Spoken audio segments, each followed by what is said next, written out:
Salut tout le monde, donc j'en avais un peu parlé en live, on se retrouve pour une vidéo un peu spéciale parce que du coup je vais vous montrer quelques façons de mettre en couleur des tartans. Donc ça va être une vidéo un peu tuto mais aussi un peu test pour moi. Parce que voilà, hein, c'est comment dire, c'est quelque chose que je fais pas souvent. Donc je vais prendre trois verres de chez Prisma. Ouais, je vais prendre ces verres-là. Donc, je peux pas zoomer plus, hein, je suis désolée. Voilà, c'est le maximum que je vais pouvoir faire. Alors, vu que c'est du crayon, je vais pas non plus faire, un très grand carré. Voilà, ça reste quand même du crayon. Donc, vu que il y aura pas de montage sur cette vidéo, ce sera vraiment en temps réel, etc. Donc voilà, le thème du mois a été donné le 1er avril, donc il s'agit de faire un coloriage avec un tartan. Et donc on m'a dit, ouais, mais ça, c'est un peu... Enfin, il y en a qui sont super chauds et il y en a qui sont super... Enfin, qui m'ont envoyé un peu en MP, c'est un peu dur, ton thème est un peu dur parce que, justement, un tartan, c'est pas quelque chose qu'on met en couleur assez souvent. Et moi, je trouve que c'est quand même quelque chose de bien parce que du coup, on peut se motiver, se dépasser parce que voilà, il y a des illustrations, vous pouvez vraiment faire tout. Vous pouvez faire un objet, un nounours, je sais pas moi, par exemple une tasse, vraiment tout ce que vous voulez dans vos livres de coloriage. Donc, je pars sur un tartan complètement inventé. Donc, du coup, on a différentes façons de faire des tartans. Là, je prends ma couleur un peu intermédiaire, donc il s'agit du vert bourgeon pâle. D'avant, j'étais avec la sauge pâle. Donc, je vais venir faire en fait une ligne. C'est voilà. Et je viens faire une ligne ici aussi. Donc, le principe du tartan, c'est des lignes horizontales euh, et verticales qui s'entrecroisent. Donc, voilà, ici. Du coup, je ne prends pas des qui existent. J'ai regardé un petit peu les différentes lignes. J'aurais peut-être dû vous la mettre vraiment après avoir donné le thème cette vidéo. Je suis désolée si vous trouvez qu'elle arrive un peu tard. Donc voilà, ici j'ai mon tartan de base. Donc comme vous pouvez le voir, je viens ici maintenant avec ma couleur un peu plus foncée. Donc ouais, le Prisma sature quand même pas mal. Et donc voilà, je viens faire des carrés là où les lignes s'entrecroisent. Voilà. Je viens prendre mon pinceau pour le bouger. Voilà, voilà. Et donc maintenant, j'ai ceci chez la base d'un tartan. Donc par exemple, vous pouvez faire que ça sur votre... enfin, que ça. Vous pouvez faire voilà, une base de couleurs et des lignes qui s'entrecroisent. Il n'y a vraiment pas de souci. C'est vous qui voyez. Mais bon, du coup, dans l'optique de partir encore plus loin, je peux faire une ligne là. Voilà, des lignes qui se mettent en fait.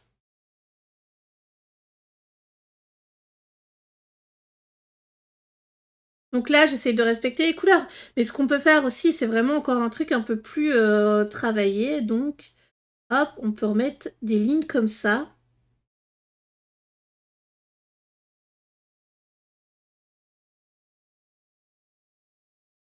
Voilà, là, on a un tartan encore un peu plus complexe. Moi, j'aime vraiment bien. C'est vraiment chouette. Ce que vous pouvez faire après, je ne sais pas si ça va se voir, mais on peut se mettre une ligne jaune. Voilà. Ouais, ça se voit super bien en plus. On peut se mettre une ligne jaune. Voilà. Ici. Et j'en remets une ici. Et du coup, hop. Après, ce que vous pouvez faire, c'est ne pas... Donc voilà, je viens vous la montrer de plus près. Donc ce que vous pouvez faire, c'est quelque chose de plus simple. Donc là, c'est au Prismacolor. Ensuite, je vais venir prendre du... Ah, faut que j'attrape mes crayons. Je vais venir prendre du crayon de couleur, donc avec les Broadfunner. On va voir un peu ce que ça donne. Hop, je viens ici mettre une base de couleur. Parce qu'on a d'autres façons aussi de venir mettre en couleur. Hop, je viens faire un carré de... Alors, c'est la couleur Light Aqua Green. Alors, celui-là, il va être assez flash au niveau du tartan. Voilà.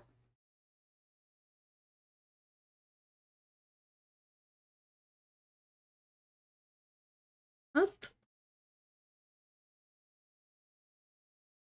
Donc, voilà, voilà.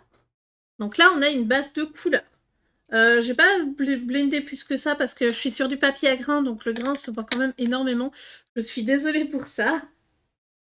Donc maintenant, je viens et je vais venir faire une ligne. Voilà. Hop. Donc, comparé au Prismacolor, c'est vrai que bah, du coup, le Broadfunner se met un moins. Donc là, par exemple, ce que je peux faire, c'est faire une ligne beaucoup plus fine. Une ligne beaucoup plus fine comparée à celle qui est horizontale. Non, à celles qui sont verticales, désolée. Pour la verticale, voilà. Donc là, je fais vraiment une ligne très fine. Donc ensuite, je vais revenir, parce que bah, justement, les lignes qui s'entrecroisent sont toujours un peu plus sombres. Ouais, ça va être dur, hein, parce que le papier est déjà saturé. Voilà. Et c'est des couleurs qui se ressemblent énormément. Donc voilà. Là, vous voyez, c'est déjà un peu plus sombre. Ensuite, ce que je peux venir faire, c'est venir faire d'autres lignes. Donc ici, voilà, je vais venir avec un violet assez foncé, venir juste mettre une ligne, comme ceci. Hop, et oui, je peux venir en mettre une ici, hein. Donc voilà, par exemple, je peux faire ceci. Ensuite, je peux venir avec bah, du feutre, par exemple. Je peux venir avec du feutre dessus. Là, c'est un bic qui Craft Sensation, c'est un bête bic de chez Action. Mais par exemple, je peux venir et mettre une ligne comme ça là. Hop. En dessous. Donc ça fait encore un autre effet. Et vous pouvez vraiment surcharger autant de lignes que vous voulez, ou justement ne faire vraiment que par exemple juste une ligne. Après, ce que vous pouvez faire, c'est prendre... Voilà, je vais prendre ces trois couleurs-là que j'aime bien. Prendre une base blanche et venir faire hop, une ligne comme enfin deux lignes comme ceci. Venir prendre après une couleur un peu plus différente et venir travailler ici comme ça. Et ensuite, avec une couleur plus claire, hop, là, vous avez votre tartan. Et ensuite, bah, je reviens comme ça, avec cette couleur-ci. Hop. Voilà, désolée, hein. Donc, par exemple, vous n'êtes pas obligé de mettre une couleur. Vous pouvez vraiment juste venir faire comme ça. Et là, on a vraiment un tartan très... Enfin, j'allais dire basique, mais on a trois couleurs. Mais vous pouviez faire un tartan à deux couleurs. Il n'y a vraiment aucun souci. Donc, j'espère au niveau des crayons, c'est assez concis.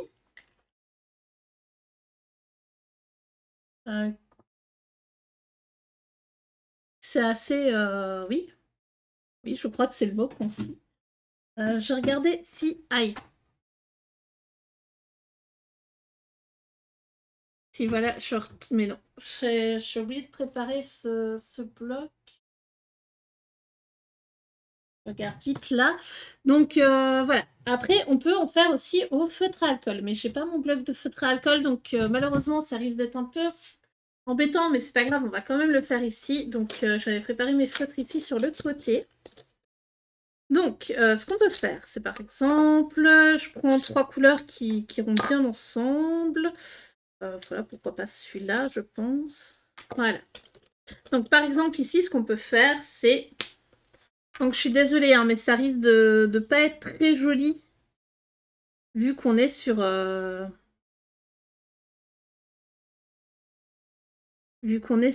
du papier qui boit, donc malheureusement, j'aurais bien aimé vous faire ça sur du papier, enfin sur du papier spécial au feutre à alcool. Voilà. Là, je vais laisser comme ça. C'est pas grave.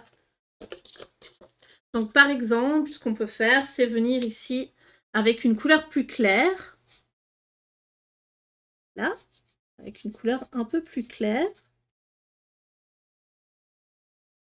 Et venir faire nos lignes. Alors, il faut vraiment aller très vite pour faire ça. Et voilà, par exemple, juste faire ça, ça passe. Ce que je peux faire après, c'est par exemple venir ici avec un feutre plus foncé. Donc, je ne vous ai pas dit les couleurs, c'est Choco Brownie. La base, c'était Old Rose. Et la couleur ici, c'était Old Pink. Et donc, je viens mettre une ligne. Alors, j'essaye de faire ça le plus horizontalement possible. Et voilà, là, on a aussi un tartan fait avec un feutre à alcool. Ici, vu que ça a séché, je vais faire une ligne comme ceci.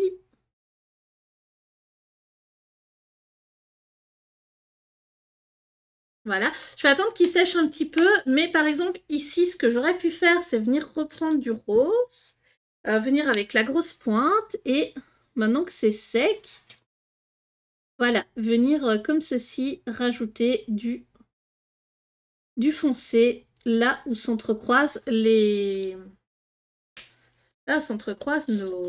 lignes. Et donc ici, je reviens, hop là, et donc en fait, il s'agit vraiment, je vais venir appuyer ici les couleurs foncées, vraiment venir mettre de la couleur foncée dessus. Donc voilà. Après, par exemple, ce que vous pouvez faire aussi, si vous voulez mettre autre chose que du feutre, prendre un crayon et venir faire une ligne plus fine sur le côté. Donc voilà, par exemple, ici, je rajoute avec le Broadfener, c'est la couleur Métal Ocre, le 33. Et là, je vais juste venir faire une ligne comme ceci. Et moi, je trouve vraiment celui-là, il rend vraiment bien. Il est vraiment très très chouette.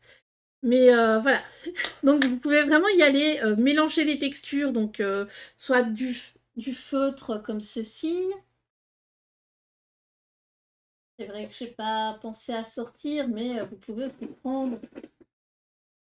Ah, vous pouvez aussi prendre, par exemple, je vais prendre ça, des stylogels. Là, et avec le stylogel, vous venez, vous mettez, par exemple, une ligne comme ça là, au milieu de la case. Voilà, juste des lignes... juste des lignes qui s'entrecroisent. Il n'y a pas besoin de les faire en carré, elles peuvent juste être de façon, comment dire, juste verticale et pas de remettre une horizontale qui matcherait avec le reste. Du coup, j'avais préparé sur une autre feuille. Oui, c'est bon, ils sont secs. Donc, j'avais préparé ici des feuilles avec des carrés d'aquarelle dessus. Donc, je sors mon aquarelle de chez Van Gogh et je sors mon pinceau ici à réservoir. Hop, je mouille un petit peu. Voilà, je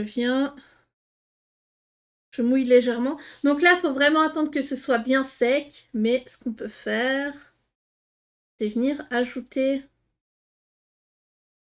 des lignes de couleur. Mais alors, entre chaque ligne, il va vraiment falloir attendre. Voilà.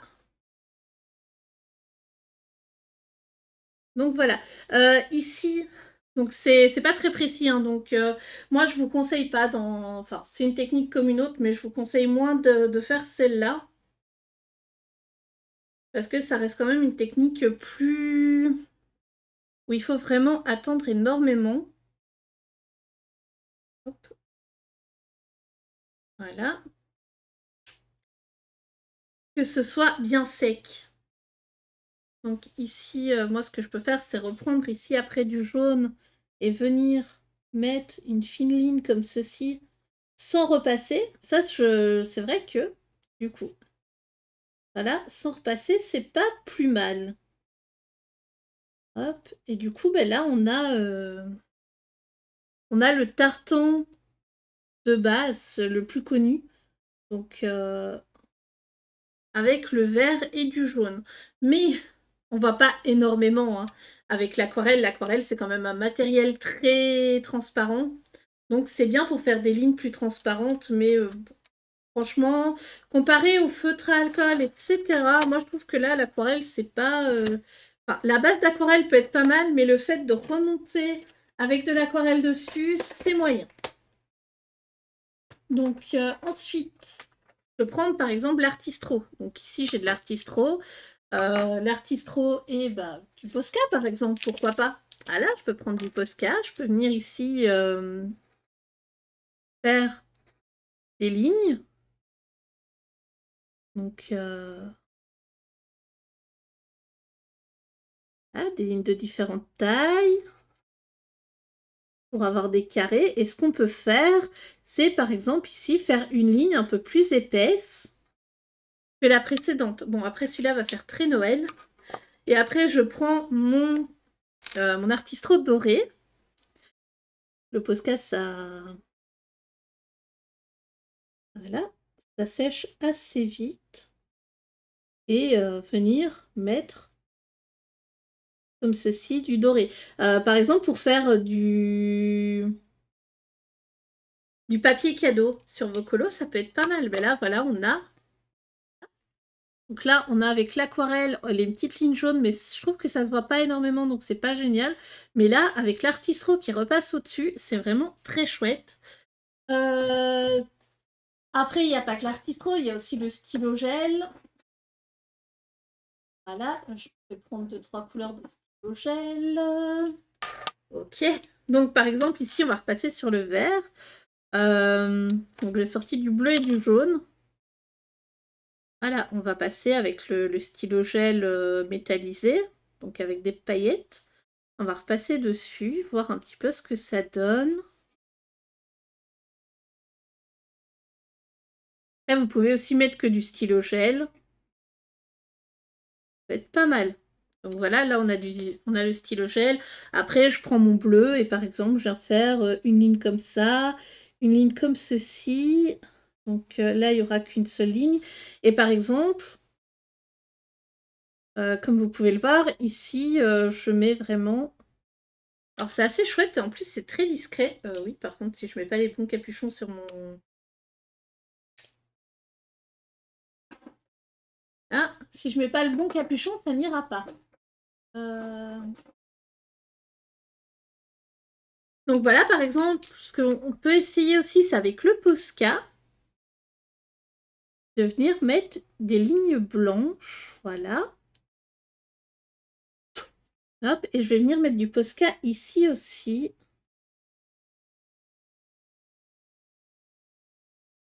On dirait que je fais des petits drapeaux. C'est trop bien.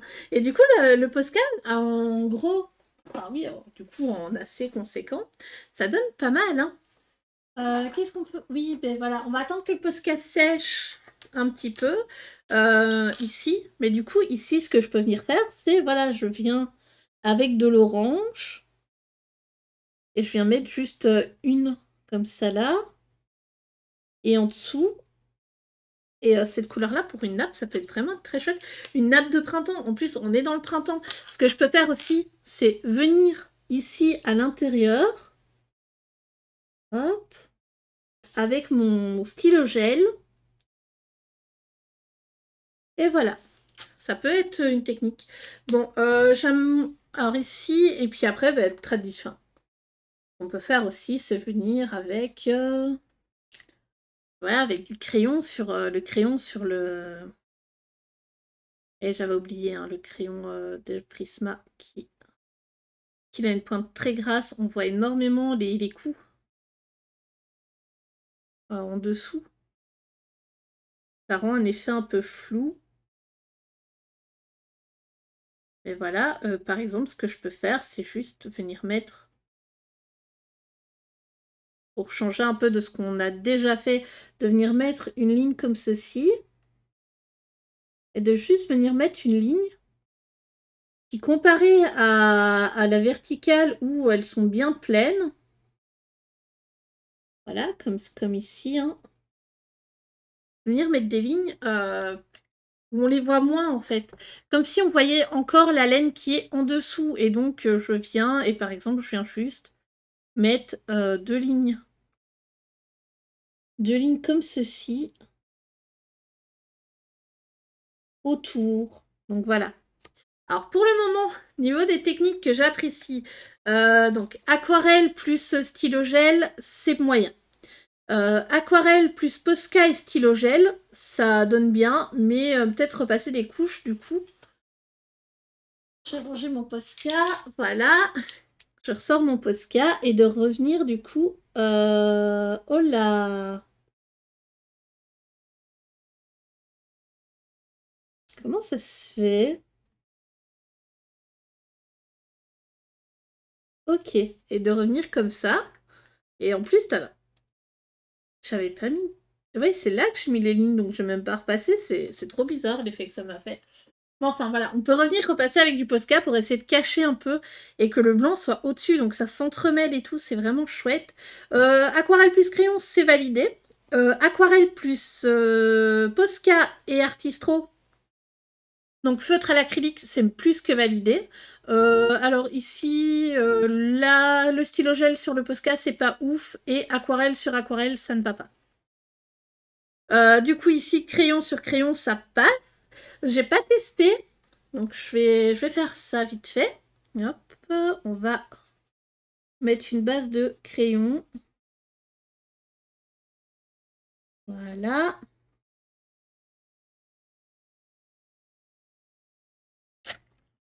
Ah, une base de crayon.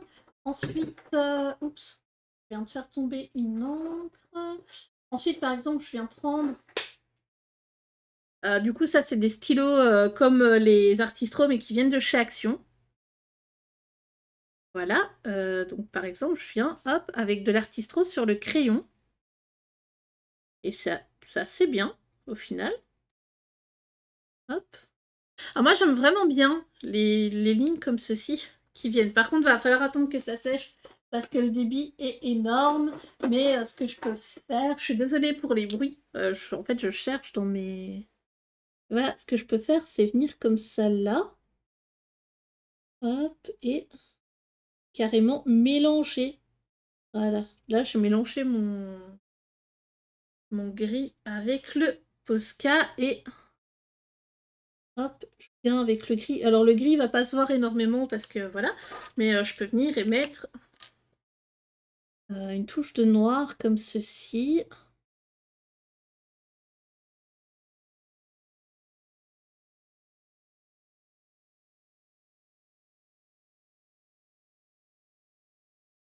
Mais voilà, pour trouver les couleurs, je pense que vous devriez faire des tests. Des tests et des tests. Et par exemple, pour l'aquarelle, ce sera la même chose avec l'acrylique. Hein. Mais vous pouvez faire de l'acrylique sur acrylique, ça je pense. Donc voilà, j'espère que cette vidéo test vous aura plu. Alors du coup, moi, ma technique préférée, je pense que ça va être full crayon parce que ça rend. Alors, ouais, je pense que je peux. Alors ici, niveau crayon sur crayon, ça donne bien parce que ça donne un effet un peu flou. Alors je pense que ça vient du papier, hein, mais c'est pas grave. Ça fait un effet un peu flou et ça rend bien, ça fait un effet laine naturelle. Donc Prisma sur Prisma, c'est chouette. Ensuite, du coup, le Broadfener sur Broadfener, c'est pas mal non plus. Mais ici, la base au feutre à alcool, mais je pense en fait base feutre à alcool, crayon dessus ou Artistro et un mélange des deux. Donc voilà, j'espère que cette vidéo vous aura plu. Si vous voulez que j'en refasse d'autres avec d'autres techniques, n'hésitez pas à me dire dans les commentaires. Hein, mais je pense que ça peut aider pas mal et faire des petits tests comme ça avant de vous lancer par exemple. Pour voir si les crayons vont bien ensemble, etc. Si le crayon couvre bien la base en dessous. Je pense que c'est une idée pas mal qui peut du coup faire son chemin. Du coup, moi j'espère que ça vous aura plu. Je vais vous laisser là et j'espère que vous avez apprécié. De gros bisous tout le monde et à très bientôt. Bye bye.